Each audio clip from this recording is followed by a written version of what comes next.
Que a paz de Cristo Jesus permaneça conosco. Vamos abrir a palavra de Deus na primeira epístola de Pedro, no capítulo 1. Eu convido você a acompanhar a leitura dos versículos 17 ao 21. Primeira epístola de Pedro, capítulo 1, versículos 17 ao 21.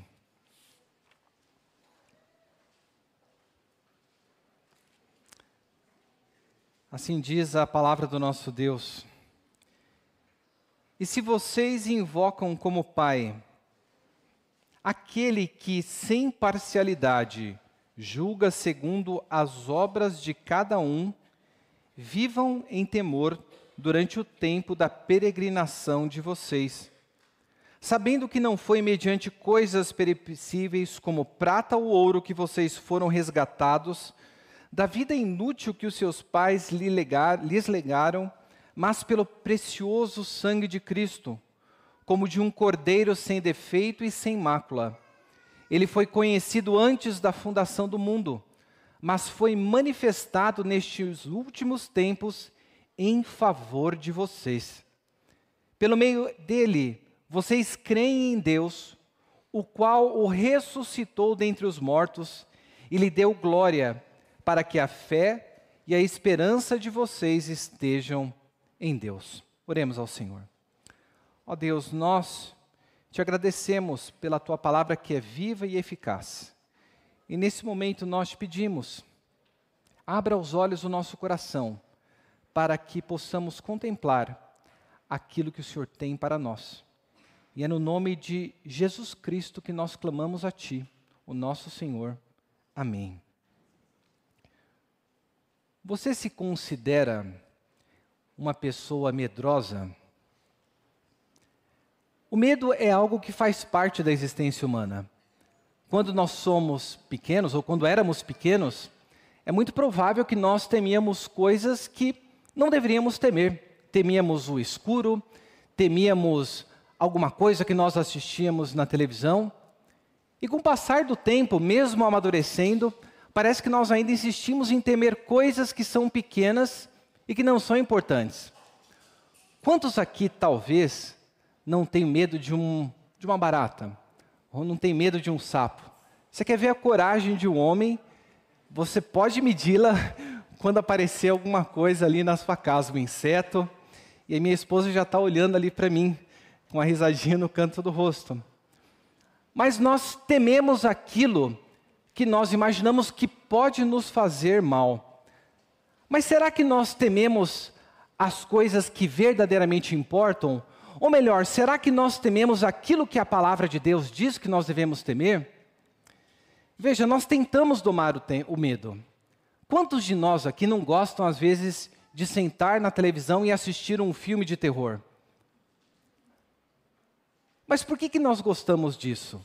Porque quando nós estamos ali, nós controlamos o tempo que nós seremos expostos ao medo, nós controlamos a iluminação do lugar.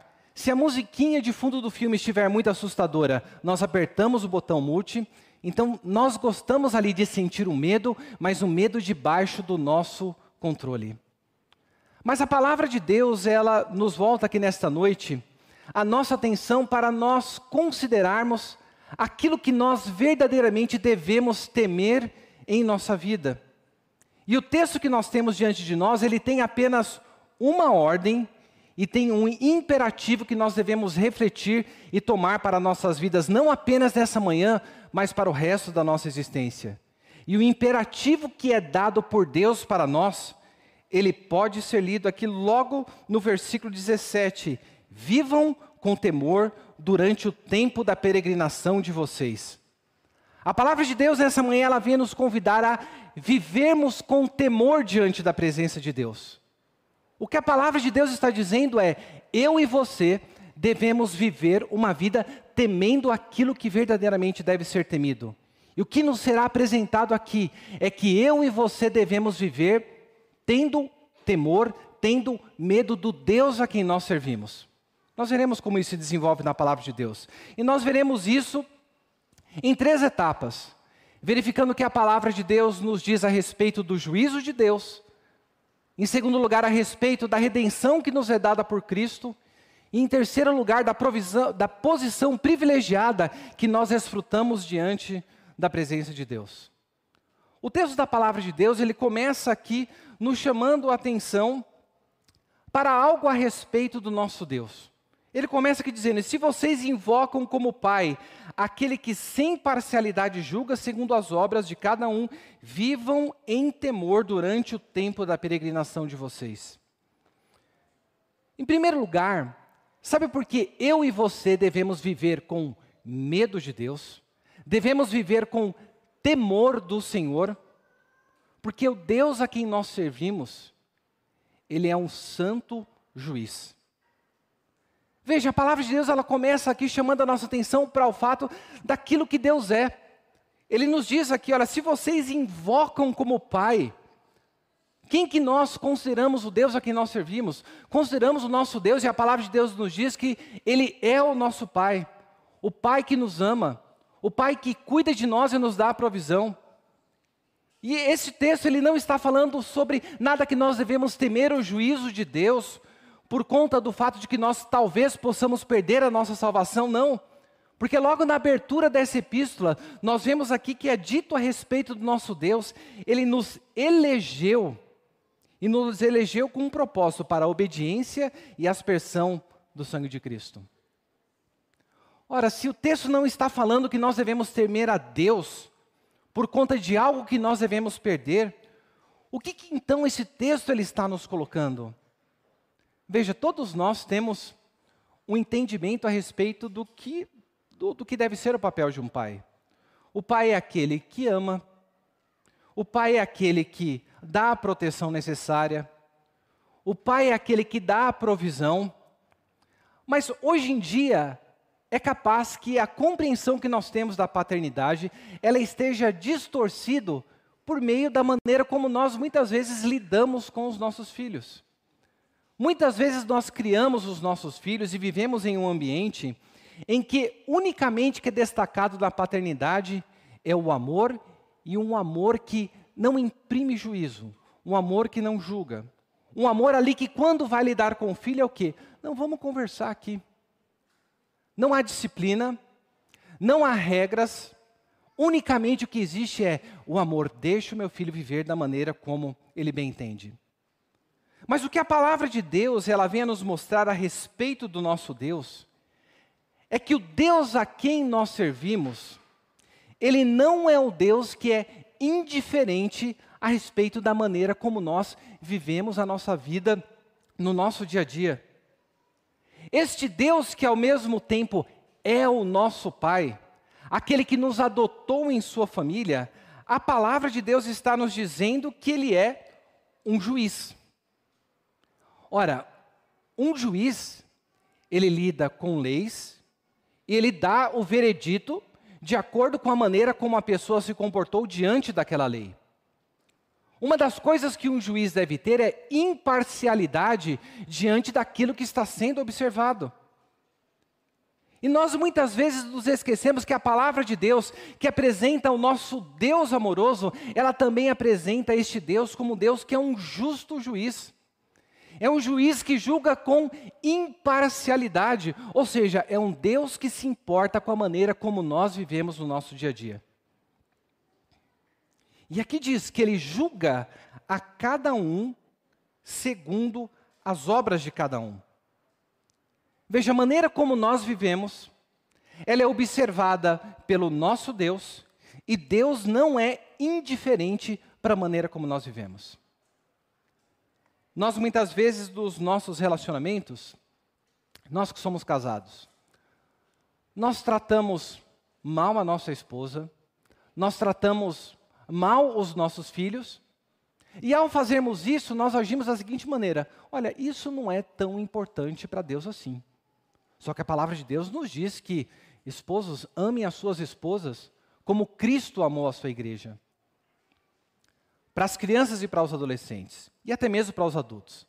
Muitas vezes nos nossos relacionamentos, nós deixamos de respeitar uma determinada pessoa, falamos mal dela, desafiamos a sua autoridade, e fazemos isso por quê? porque achamos que temos razão, mas nos esquecemos que a palavra de Deus nos dá ali: honra o teu pai e tua mãe.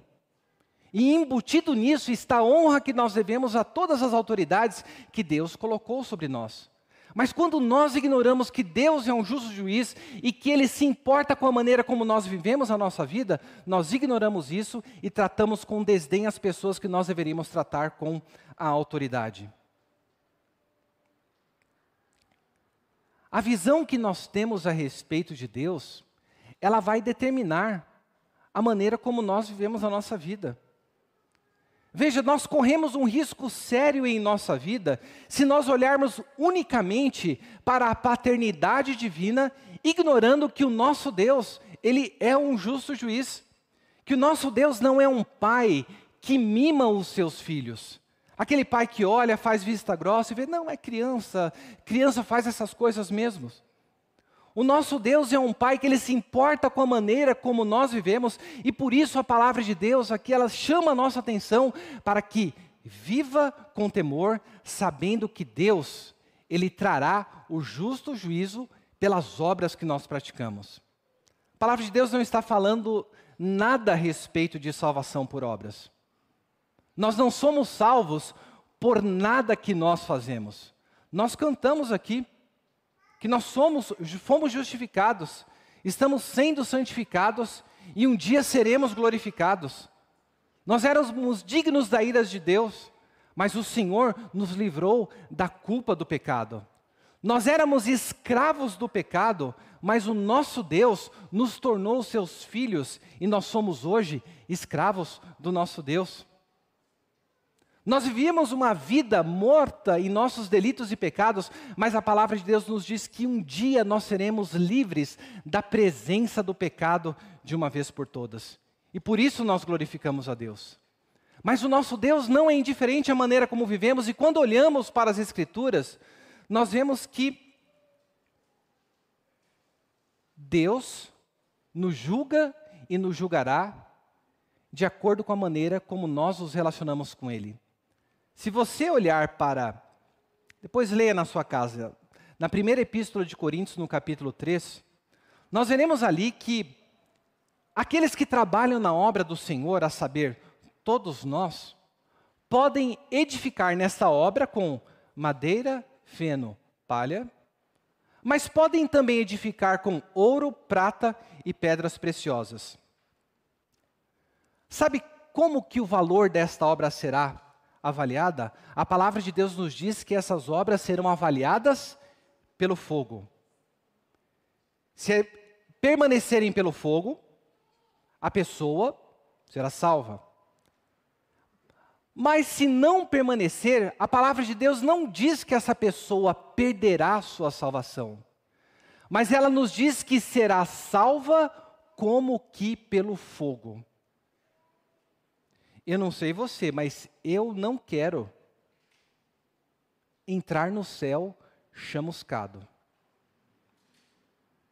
Porque o que está sendo dito é o seguinte: a maneira como nós construímos na obra do Senhor, o valor desta obra será avaliada pelo nosso Deus, pelo fogo, e fogo na palavra de Deus diz respeito ao juízo de Deus, e a sua obra pode permanecer ou pode ser consumida. Você não perderá a sua salvação, mas eu espero que você também não deseje ser salvo como que pelo fogo.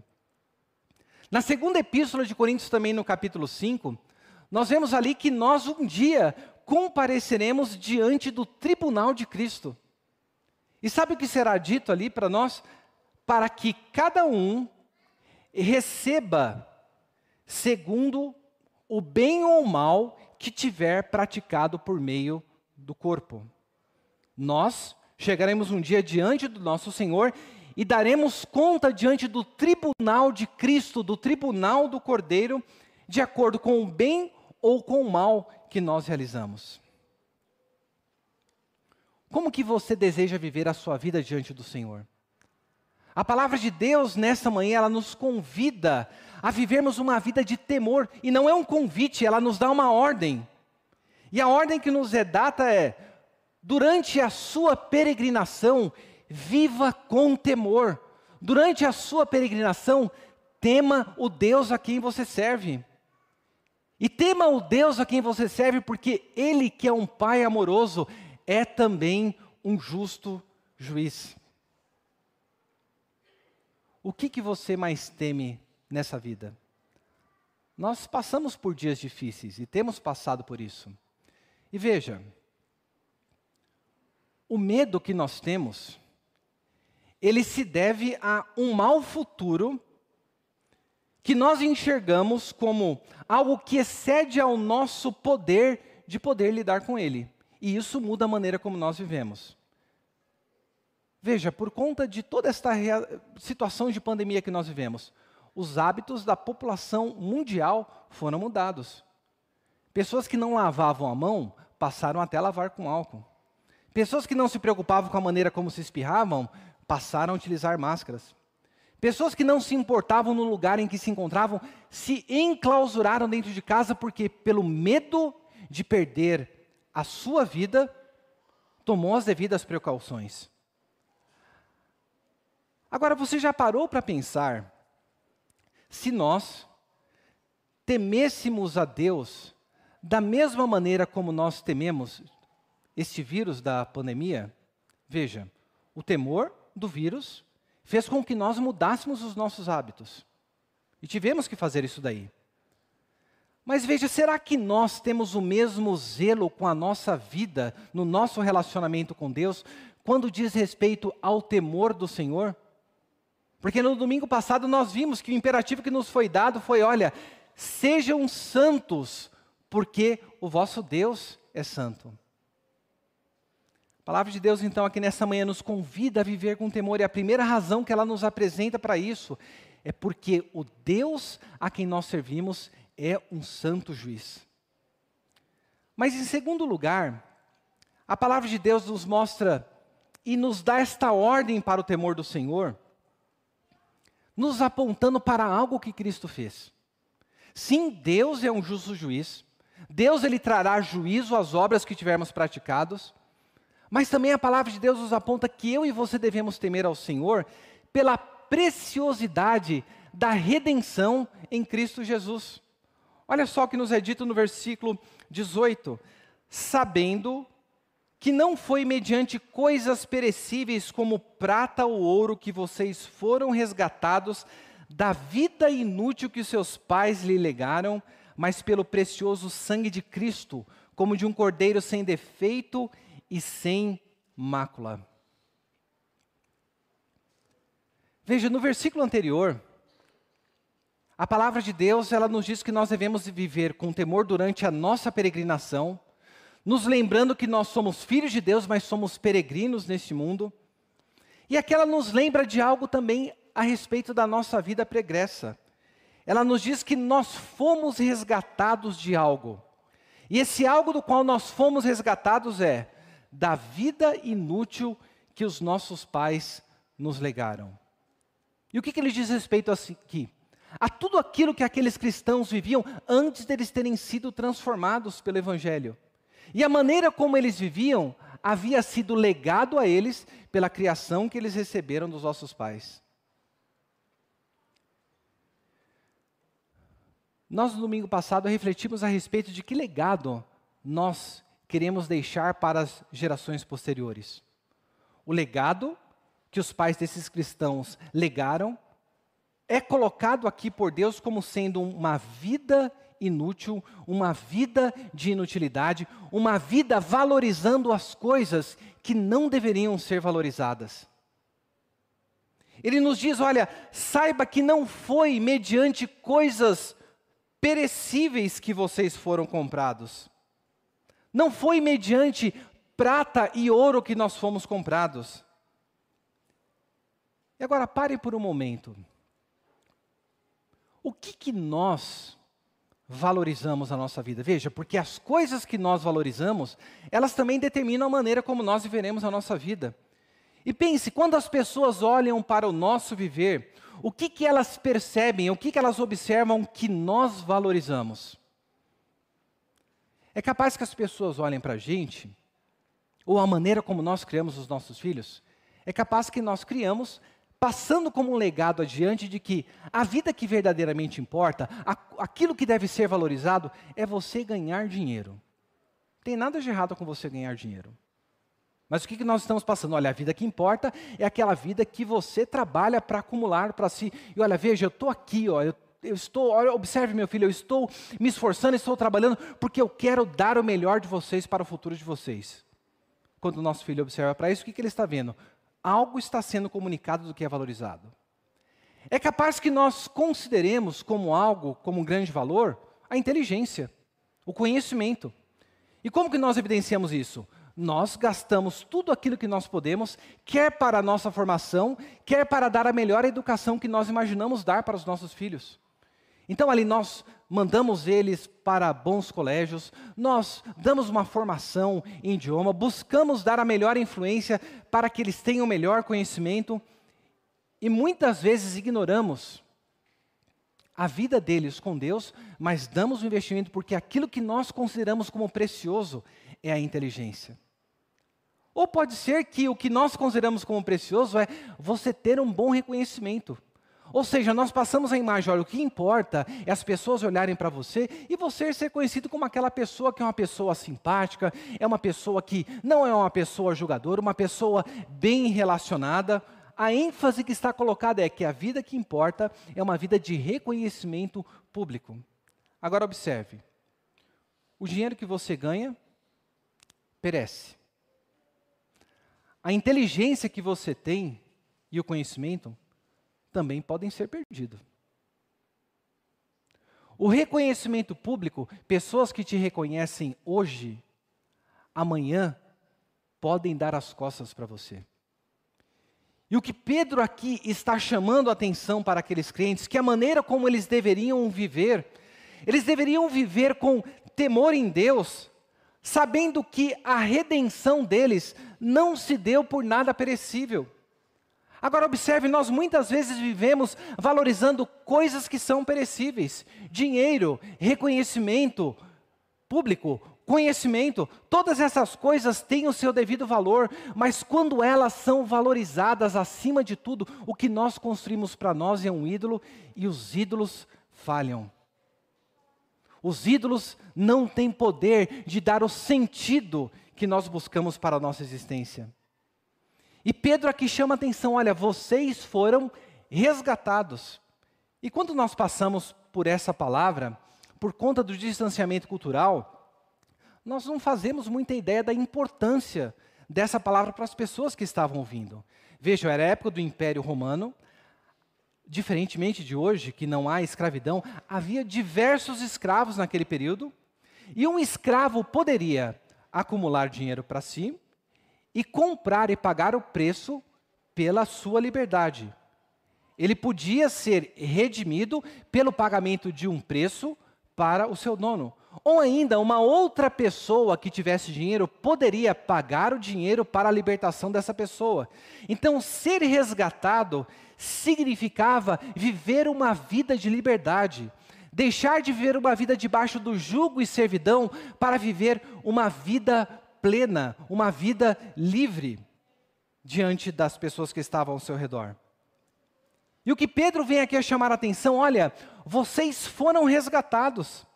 E a imagem que ele vai trazer desse resgate é justamente que, se por um lado não foi por meio de coisas perecíveis como ouro e prata, o preço do nosso resgate foi o precioso sangue de Cristo.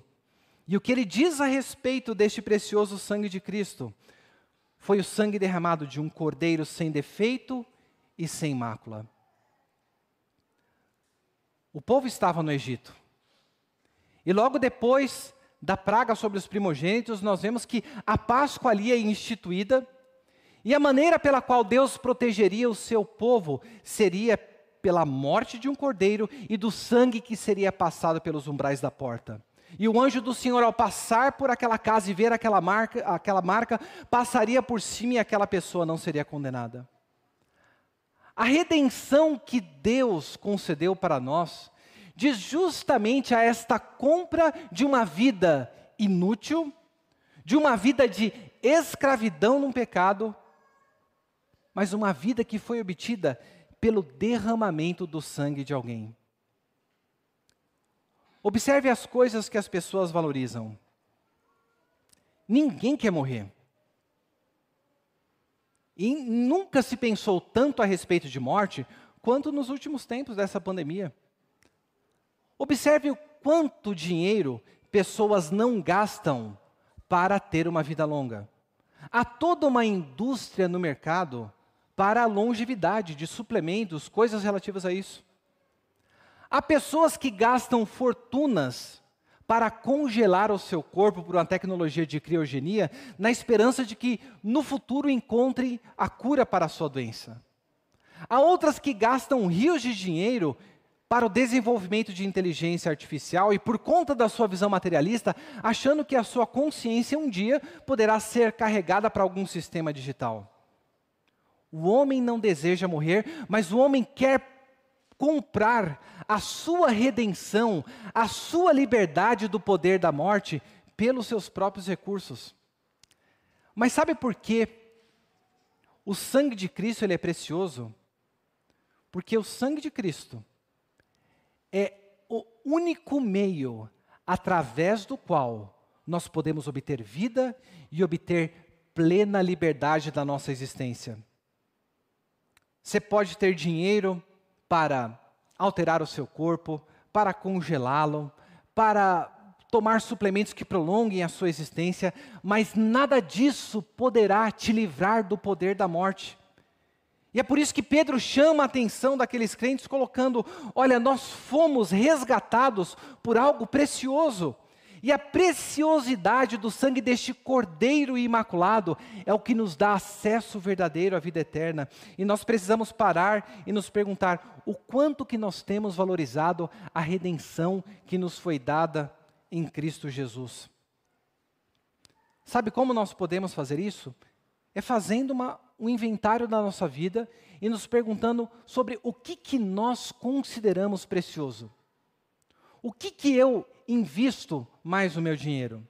No que eu invisto mais o meu tempo? O que eu mais importo na minha vida? Porque as coisas com as quais eu importo, as coisas com as quais eu invisto o meu tempo, eu invisto os meus recursos, elas indicam onde se encontra o meu tesouro. O nosso coração vai estar, a palavra de Deus nos diz, onde o nosso tesouro ele está presente. Onde que o seu coração está presente aqui nessa manhã? A palavra de Deus nos convida a vivermos uma vida de temor no Senhor, porque o Deus a quem nós servimos, em primeiro lugar, Ele é um santo juiz. Mas em segundo lugar, nós devemos temer ao Senhor por conta da preciosidade do preço que foi pago para a nossa redenção. Mas o texto aqui termina nos dizendo que eu e você devemos temer ao Senhor por conta da posição privilegiada que nós desfrutamos diante da presença de Deus por aquilo que Cristo fez por nós. Onde isso está presente? Versículo 20, Ele foi conhecido antes da fundação do mundo, mas foi manifestado nestes últimos tempos em favor de vocês. Por meio dele, vocês creem em Deus, o qual o ressuscitou dentre os mortos, e lhe deu glória para que a fé e a esperança de vocês estejam em Deus. Pedro, ele continua no fluxo do pensamento, falando a respeito de Cristo Jesus, mas aqui ele para nos falar sobre quando é que se deu esta obra da redenção. E ele fala que o Cordeiro Cristo foi conhecido antes da fundação do mundo, e foi revelado a eles nesses últimos dias, em favor de vocês. Eu e você devemos temer ao Senhor, este Deus que é um santo juiz, esse Deus que nos deu uma redenção preciosa em Cristo Jesus. Nós devemos temê-lo em terceiro e último lugar, por conta da posição privilegiada que Ele nos coloca diante dEle. Porque a palavra de Deus está nos dizendo que tudo isso foi feito em nosso favor. Muitas vezes nós olhamos para a nossa vida e por olharmos unicamente para as circunstâncias e não por aquilo que Deus está agindo em nós, que a nossa vida é como que regida pelo acaso. Mas sabe o que a palavra de Deus está dizendo sobre o status que nós temos diante de Deus? É que a sua vida e a vida que eu estou dizendo aqui, a vida que você tem em Cristo, ela não foi fruto do acaso. A redenção que nós desfrutamos, a redenção que você desfruta aqui nessa manhã e por toda a sua vida, não foi fruto do acaso, não foi o plano de B de Deus para a redenção. Porque a palavra de Deus nos diz aqui que este Cordeiro foi conhecido antes da fundação do mundo. A nossa redenção não se deu como um plano B de Deus depois que Adão e Eva pecaram. Não, a redenção que Deus alcançou para nós, Ele nos amou antes que houvesse tempo. Isso deveria encher o nosso coração, porque a palavra de Deus está nos mostrando o privilégio que nós demonstramos, e isso revela que nos foi feito em favor de nós. O Cordeiro foi conhecido antes da fundação do mundo. A nossa redenção, a sua vida não é fruto do acaso. Deus planejou a vida que você está vivendo, a vida nova, a vida eterna, antes da fundação do mundo. Às vezes a gente olha para a gente também e fala, olha, minha vida não tem valor, sabe? Sei lá, ninguém dá nada por mim, ninguém me reconhece. Quantas vezes nós não nos sentimos assim? No emprego, em casa, até mesmo às vezes dentro da própria igreja. Mas sabe o que a palavra de Deus está nos dizendo a respeito deste Deus que planejou a nossa redenção? Ele fala que Ele foi manifestado nos últimos tempos em favor de vocês. Às vezes nós achamos que as pessoas não nos dão valor, e muitas vezes não nos dão mesmo. Mas sabe qual que é o valor que Deus tem por você? O valor que Deus tem por nós é evidenciado naquilo que Ele deu para que eu e você estivéssemos aqui nessa manhã. E o seu amor foi evidenciado no fato de que Deus Ele deu o seu único filho para morrer em nosso lugar. A vida que nós vivemos, ela é uma vida valorosa, porque o preço que foi pago por ela foi o preço da vida do Filho de Deus. Jamais diga que a sua vida não tem valor, porque a palavra de Deus está nos mostrando que nos últimos dias, a saber, quando Jesus Cristo encarnou, o nosso Deus manifestou a nós a sua redenção, e por isso hoje nós podemos ter vida. Ele termina dizendo que por meio de Cristo, vocês creem, o qual ressuscitou dentre os mortos e lhe deu a glória, para que, observe o propósito de tudo isso, para que a fé e a esperança de vocês estejam em Deus. Você já não parou para se perguntar, qual é o propósito da minha vida? Parece que minha vida é pelo acaso, parece que minha vida não tem valor algum, e eu sei lá para que eu estou aqui. A palavra de Deus nos diz que a salvação que você desfruta, que é uma salvação que foi planejada, que é uma salvação que ela é preciosa, ela é uma salvação que ela te dá um propósito novo de vida. E sabe qual que é esse propósito? Para que a fé e a esperança de vocês estejam em Deus. É para isso que nós fomos escolhidos. O texto ele começa falando do temor que devemos ter ao Senhor, mas ele termina aqui nos dizendo que o propósito de tudo isso é para que a nossa fé e a nossa esperança estejam em Deus. E a pergunta que nós devemos trazer para nós essa manhã é: no que nós temos colocado a nossa esperança? O que nós temos temido? O que nós temos considerado como mais precioso? Porque se nós desejamos viver uma vida firme em meio às tribulações, se nós desejamos permanecer firmes durante o tempo da nossa peregrinação, como forasteiros aqui nessa terra, nós devemos viver uma vida de temor ao Senhor, sabendo que Ele é um justo juiz, sabendo que a redenção que Ele nos deu foi uma redenção preciosa, e sabendo que por tudo isso nós desfrutamos de uma posição privilegiada diante da presença de Deus, onde nós fomos colocados para vivermos uma vida de fé e esperança completamente colocadas em Deus. Que o Senhor nos abençoe aqui nesta manhã, a fim de que nós venhamos temer aquilo que verdadeiramente importa. E sabendo que neste temor, nós não tememos um Deus que é um Deus malvado, mas é um Deus que é o nosso Pai. Nós não tememos um Deus que deseja arruinar a nossa vida, mas um Deus que nos comprou com um alto preço. E nós não tememos um Deus que está pouco aí para a gente, mas tememos a um Deus que deu um propósito grande e nobre para o nosso viver. Viver uma vida de fé e esperança no Senhor.